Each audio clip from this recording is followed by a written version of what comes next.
Business owners make a lot of mistakes before selling, unfortunately.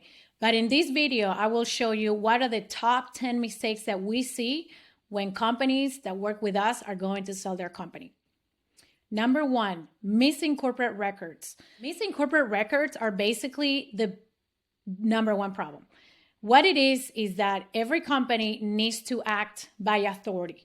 So if you have a corporation or an LLC, the way that that company acts is through the managers, the executives, etc.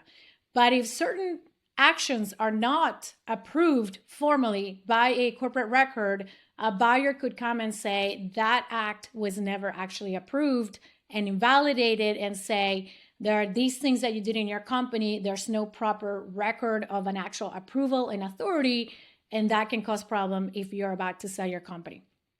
Another one that we see is unclear ownership or cap table issues. And again, unfortunately, there are so many do-it-yourself options out there in the market where you can get a software and manage your own cap table, or you borrow it from a friend, you get a template, and then you use that as your cap table, and you think you're doing a good job. But unfortunately, we've seen too many cases, especially those companies that raise funds and they want to do yourself cap table.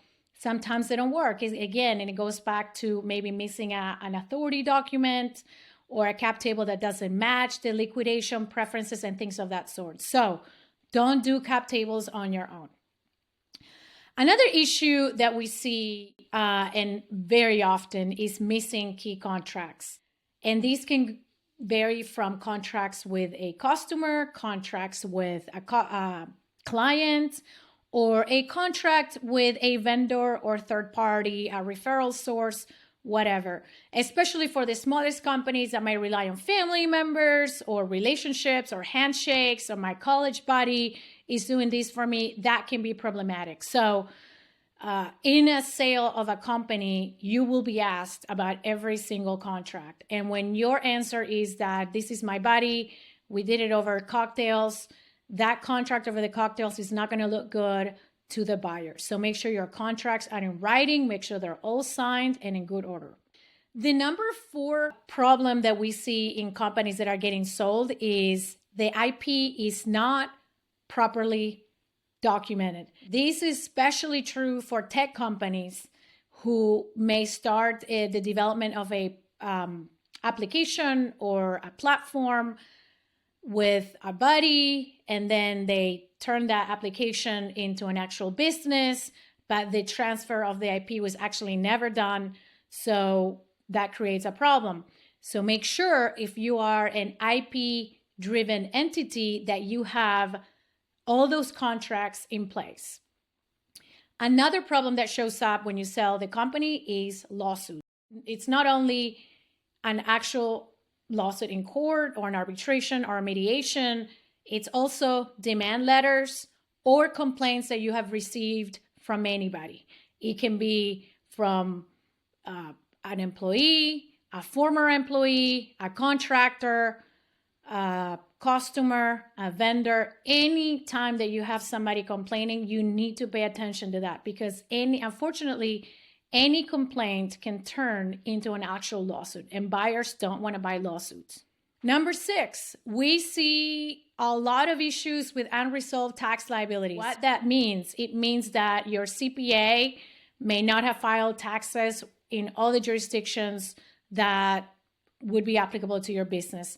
The biggest type of company that we see affected by this is a company that operates in several states and derives certain revenue from certain states, but is not paying income tax to that state. So keep an eye on those state taxes. Number 7, we also see compliance violations problems. And these can be from an employment violation. It can be from not following a federal statute or a certain state statute, or following a certain process that the law requires for certain activities. So make sure you understand your market, your industry, and the state where you're operating. And of course, there's always federal law that applies in all 50 states. A big one, number 8, this is misclassification of workers. In this modern economy where we're all hiring freelancers, from different states or from different countries. We have to be very careful that those freelancers are properly classified as a freelancer or independent contractor, and that they're not doing the tasks of an employee. This is actually a very complex area of the law, and it's one that brings a lot of liability.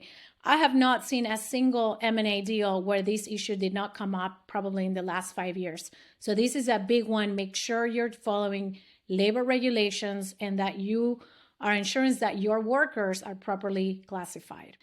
We also see for some more in the middle market companies, loan issues. If you're operating with a loan covenant or have a line of credit, a revolving account, or things of that sort, you have to be looking at those terms at least a year before you go to the market. They can create headaches literally the day before the closing.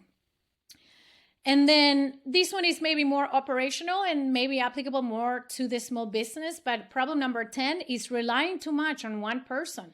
No buyer will buy a company that relies on one person for making most of the decisions. So that's part of creating a business that is not depending on one person. So make sure that your business doesn't depend. And if something happens to the CEO, there is a program in the company as to what to do if that person is no longer with us or needs to take a break or whatever. So a business that has a properly organized workforce will be a company that the buyer will like.